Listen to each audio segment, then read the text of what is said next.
Coming up, you've seen protests against stay-at-home orders in other cities. Now they're here. We are at the end of the curve, not the peak. We need to reopen the country, and we want our lives back now. We deserve to be able to go back to work and support our families, and the fear that the media is pushing isn't true. And if we wait much longer, there won't be anything to go back to. You don't shut down a country over a virus this small. It's just ridiculous. Will public pushback change the minds of our local elected leaders? We announced last week we were going to open up the states. Quite honestly, I don't believe the governor's going to budge an inch. I don't really think he much cares about what the people out here are thinking. Plus, if the push is on to reopen businesses, what about our schools? We track the week's top stories and trends straight ahead on Week in Review. Week in Review is made possible through the generous support of Dave and Jamie Cummings, Bob and Marlise Gorley, Smithfield Foods, Haas and Wilkerson Insurance, the Courtney S. Turner Charitable Trust, John H. Mize and Bank of America N.A. co-trustees, and by viewers like you. Thank you.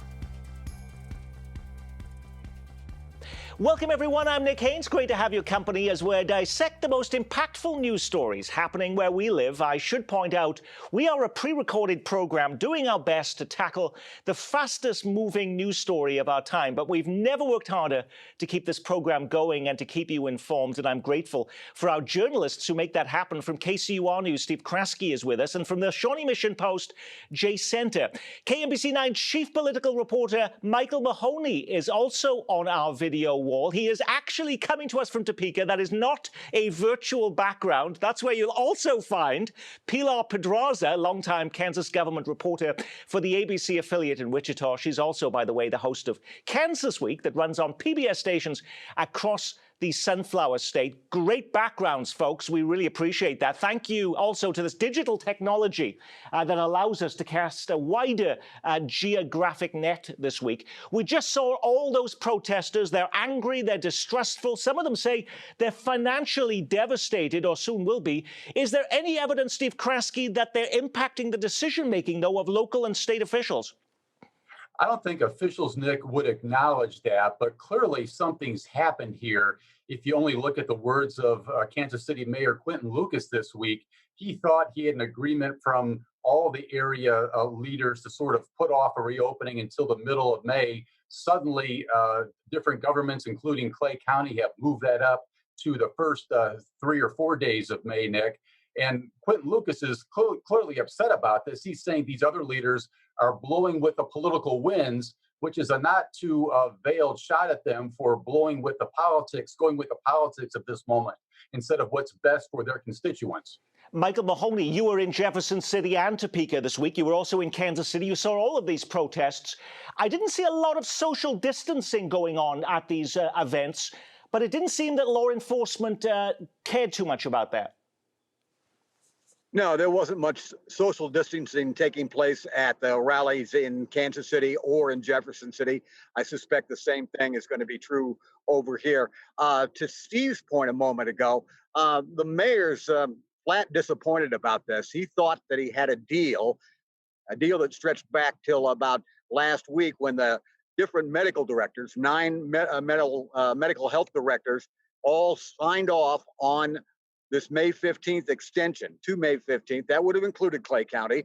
That would have included Platte County, who is about to also shorten their stay-at-home order, probably to May the 4th, and Johnson County and Wyandotte County. The core four is the way they put it. And he thinks that the deal that he had has been brokered right now. So it means now, literally, especially in Clay County, you can cross the street from Kansas City, Missouri, into Gladstone and be in 2 different shutdown jurisdictions. Well, you mentioned the Kansas side there. Jay Center is just below you on our Zoom screen. And Jay, everyone was together in our metropolitan area back in March when this first stay-at-home order went into place. Now Johnson County, Wyandotte County saying, no thanks, we're not going to go to May 15th. We're going to stick with the governor's first part of May deadline. What changed? A couple of things seem to have factored in here. I mean, one, it's possible that the state would extend its order. Kansas's order expires May 3rd at this point. So if the state were to extend it, that would take the decision out of the county's hands. They wouldn't have to have stepped forward. And then some of the commission just want to make sure that they're able to open up kind of absolutely as soon as humanly possible. And so they're pretty hesitant to step up early and extend a lockdown if there's any chance at all that they could rationalize lifting it before that date. Pilar, in Missouri, there was a state lawmaker who has actually called right now and introduced a resolution in the Missouri legislature to cancel the stay-at-home order immediately. Kansas, are there any efforts in Kansas to do that too? Not at the state level. There was a suggestion at Sedgwick County, the commissioners there, to simply let the virus run its course and achieve herd immunity. That was made on Wednesday, but the county health director shut it down pretty quickly. That was from one commissioner. At the state level, though, what we saw was on Wednesday, the State Legislative Coordinating Council chose to delay the legislature's return. And there's a big question whether or not the governor can extend the emergency declaration, can extend the stay at home here without approval from the legislature. So whether it can even go to May 3rd is a question. So it could end actually at the end of April. Steve Kraske. I think what we're seeing here right now, Nick, you could argue this is the pivotal moment of this pandemic that we've seen play out so far, not only locally, but also across the country here. These big decisions that public officials are making right now as to whether to reopen their economies or to stay the course right now. Not only are their lives at stake here, Nick, but hundreds of millions of dollars in tax revenue and surely political careers as well. Now, while how long these stay-at-home orders will be in place is still uncertain, as you can just hear from our guests, many events way beyond May have already been cancelled. That includes the Boulevardia Festival in June, the Symphony just announcing it's cancelling the rest of its season for the year. Now some cities deciding to close down their swimming pools. That's the city of Independence, where they're telling residents, we'll see you in 2021. And if that sounds hard to believe, questions are now being asked about will there be school this fall? The head of the Kansas Association of School Boards is candid. The truthful answer, he says, is we don't know. Jay, I saw on the Shawnee Mission Post that the Shawnee Mission School District, though, was entertaining the idea of having in-person graduation ceremonies in July. They are, although that was a message delivered with a strong caveat that they could not say for sure whether they would be able to do that in person or not, and that they're planning to produce kind of a video recognition of all the accomplishments of the class of 2020 in case they aren't allowed to get together in person. And then, of course, there's the question about whether their recommendations from public health officials would suggest that it's okay for students to reconvene school buildings this fall. It's going to be interesting to watch Kansas because a lot of states are watching Kansas. Kansas was the first state that canceled the rest of this school year. They're preparing a report now about how this school at home, virtual schooling, schooling at distance, continuous learning, whatever buzzword they want to use, is working. And a lot of states are also looking at that. I kind of think, Nick, that when school resumes in the fall, it's going to be a hybrid. There will be some classes at high schools and elementary schools, but I think there's also going to be a lot more virtual learning that continues on this. And it's also a huge question at the university level. Yeah, and will they actually have the money to keep going? Did you see, you've already mentioned the state budgets. Governor Laura Kelly predicted the Kansas budget would take a big hit because of the pandemic. She was right. State budget experts this week announcing a close to $1.4 billion drop in tax collections over the remainder of this financial year and into next year. What does that mean for your local school and university, Steve Kraske? Well, I think there's a good chance, Nick, that it means cutbacks of various sizes here. I think officials are still struggling to figure out exactly what it means and how much money is going to be cut. This plays both ways. Here at the university at UMKC, a lot of students have told me that they plan on not coming back if it's not going to be face-to-face education this fall. They don't like the online stuff. And if too many students begin to signal that they don't want to come back under those circumstances, that'll put added pressure on administrators here to get back to face-to-face classes sooner than they wanted to, perhaps. Another aspect of all of that is it's actually more expensive for schools to do online education than in-person classes. I am not familiar with all of the reasons why, but I've read the report saying it's more expensive. Moody's says that they actually downgraded all of higher education nationwide this week because of this, saying that the online system is more expensive, and we're looking at loss of international students and a number of other issues that could eventually perhaps force closures if they can't get enough students. Certainly, we had about 30% of public universities, 30% of private universities that don't have enough money set aside to survive for a couple of months. While we have states in Kansas and Missouri complaining, where is this money going to come from? But isn't the federal government, Michael Mahoney, helping fill those holes we've had now? We're on to a second stimulus package. Doesn't a lot of that money help state governments too? Yeah, it will help state governments, but the caveat on this, and I believe Governor Parson the other day down at his news conference in Jefferson City also said that the state government funding and help from the federal government may not trickle down to communities, cities, and towns in Missouri. And I suspect that would be the same case here in Kansas as well. And Parson was pretty blunt saying, don't look to the states for this because we've got our own problems. You're going to have to deal with this and deal with Uncle Sam yourself. How about local governments, Jay?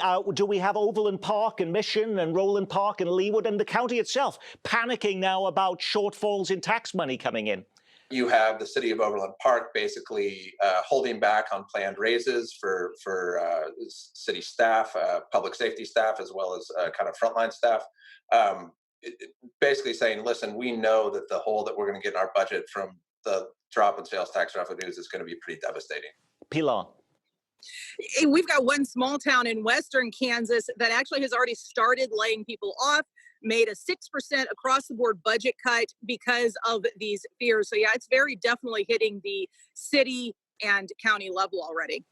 Some of the greatest number of deaths in our region from the coronavirus have taken place in nursing homes. In fact, in Kansas, nearly half of all the deaths came from nursing home patients.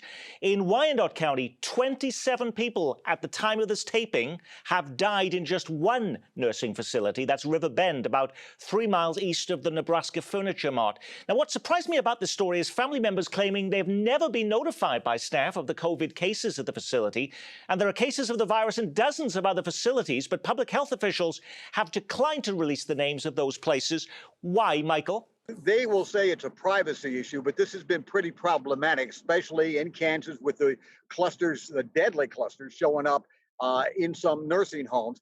In this past week, the federal government has now dictated for these nursing homes to report their COVID-19 situations and do it immediately. There was one nursing home, the Bickford Senior Living Center, that I did a story with earlier, said, look, even before that order came out, we're going to tell our staff, we're going to tell our patients, we're going to tell their families what the situation is with respect to their nursing home. Notification is becoming an issue throughout this, though. I mean, I was surprised to learn that even people who have tested positive for COVID-19, for instance, in Johnson County, Jay, they have a loved one, but nobody ever calls from the local health department or the state health department asking to notify other people who may have been in contact with that individual or where they have been. Are there simply too many cases now for anybody to actually focus on that anymore?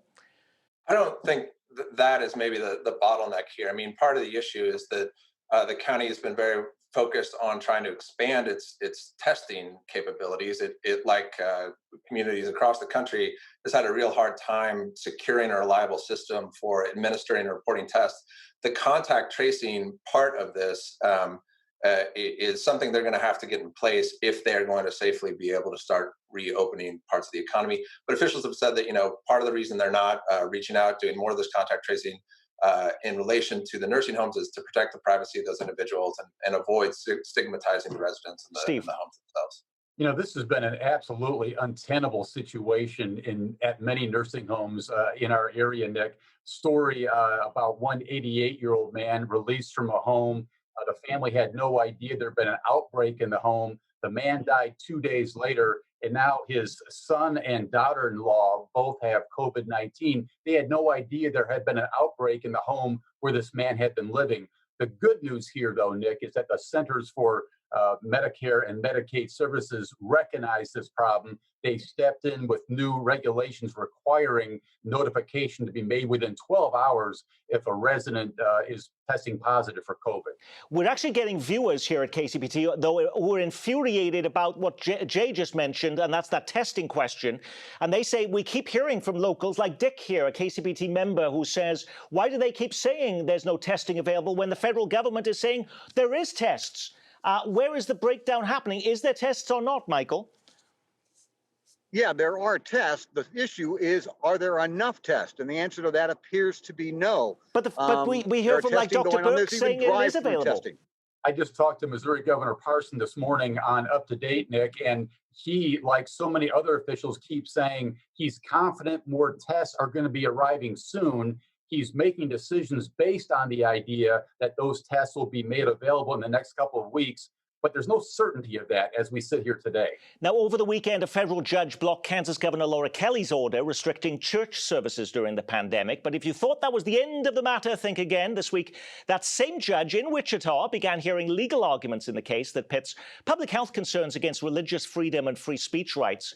Meanwhile, several Kansas churches did open on Sunday, and the pastor of the Heritage Baptist Church in Lawrence says there was one big difference from the week before. More people showed up. Is there evidence there are more churches opening back up, Pilar? Not really. The order itself actually refers specifically only to the two churches that filed the lawsuit, the injunction saying that they can go ahead and hold services. So most churches that were not holding services continue to not hold services. The churches that were already in defiance of the order, they remained in defiance. The difference, as you said, was the number of people showing up. A lot of folks showed up at services who maybe wouldn't have the week before because of the stay-at-home order and said, okay, now I can. A lot of churches where the pastors, the congregation oppose the order on religious freedom issues continue to do things such as have drive-in services where everybody's sitting in their car in the parking lot so they can maintain social distancing and kind of follow the order to a certain extent, even though they disagree with the legal reasons for it. Michael.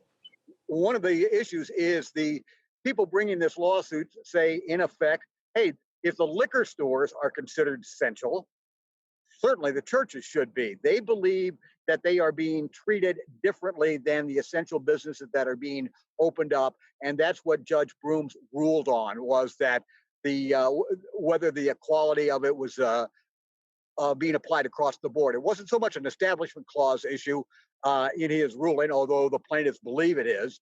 It is whether or not they're being treated the same as the essential business. Now, before the shutdown, local governments splurged on stadiums and luxury hotels that are all closed or facing uncertain futures. Are you on the hook? The New York Times singles out Kansas City's new downtown convention hotel as an example of big public projects that hit at the worst possible time. The Times points out that Kansas City put in $166 million in incentives to make the project work. Are Kansas City taxpayers on the hook, Michael? To this degree, they are. The city put in, as you mentioned, that much money, and in that ordinance, they said that's it. Now, because of cost overruns, they have added more money. I believe it's $20 million over a couple of decades. And in fact, it might even be larger than that. The numbers escape me exactly, but they're on the hook for more money, even though the mayor was really unhappy about this because it jacked with his budget even before the virus hit, they thought they had a deal that their tax money, Kansas City tax money, had a cap on it, and at this point it doesn't. These types of issues play out also in Wichita, Pilar, because in Kansas City there has been a huge amount of talk about having a downtown baseball stadium. Wichita just built one, and it hasn't actually opened yet because that was one of those, like the convention hotel, that couldn't open yet. Yeah, it was supposed to open this month, but yep, it's sitting there empty. It's finished. It's ready to go. Are taxpayers on the hook for that? For whatever they were owed before, yes, they continue to be responsible for that portion of the bill, yeah. What about other big projects around our metro, like the Mission Gateway project? I know the construction is still essential in Kansas and Missouri J Center, but the Mission Gateway folks, they halted the construction on that?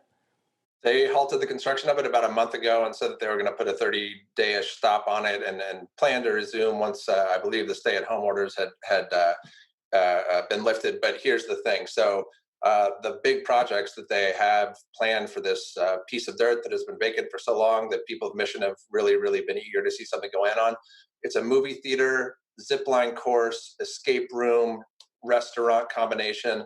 The big facility next door is a dining hall. These are exactly the kind of things that public health experts are telling us are just not going to be able to operate at full steam until there's a vaccine, until it has been administered to the entire population. So almost could not think of a worse public crisis for that particular project than this one. And this has been the most beleaguered piece of real estate, I think, in our entire metro, Steve Kraske. It's a very unfortunate situation. Yes, that is absolutely, true. Nick. And I could use an escape room right now for a little while. It sounds like that'd be a good thing for a lot of us right now.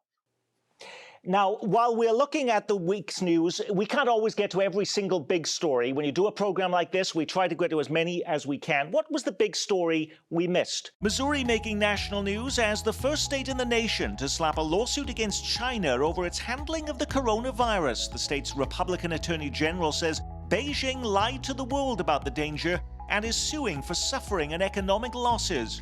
While shutdown protests dominated the headlines, another protest got underway on I-70 where housing advocates parked scores of cars and displayed signs demanding state leaders cancel rent payments. Governor Parson said that he would address the issue of housing if he saw it as an issue. Missouri, this is an issue. The COVID outbreak has put a pause on Missouri's medical marijuana rollout, and a campaign to legalize pot in Missouri is officially ending its effort to place the issue on the November ballot. Organizers say it was just too tough to get the signatures right now. No big public rallies for Earth Day this week, but in a story that got buried among COVID coverage, Kansas hits a major milestone. The state now generating more of its electricity from wind than any other source. Only 2 states now have managed to do that. The other is Iowa. Your help is needed. What would you name Johnson County's largest performing arts center? Johnson County Community College announcing plans to rename the Carlson Center on its Overland Park campus. The decision comes more than a decade after accusations of sexual harassment were brought against its former president, Chuck Carlson. And with the NFL draft underway, a reminder it's all happening here in 2023 when Kansas City hosts this celebration of football. Mayor Lucas wanting us to celebrate early this week by hosting tailgates at your home while the draft is underway. We are excited as not only an NFL town, but of course a world champion NFL town to be part of the NFL draft's effort. Even though we're all staying at home, we're going to make sure that we actually celebrate a tailgate unlike any before seen in Kansas City and throughout the country. So did you pick one of those stories or something completely different, Michael Mahoney? Yeah, the state of Missouri suing the Republic of China.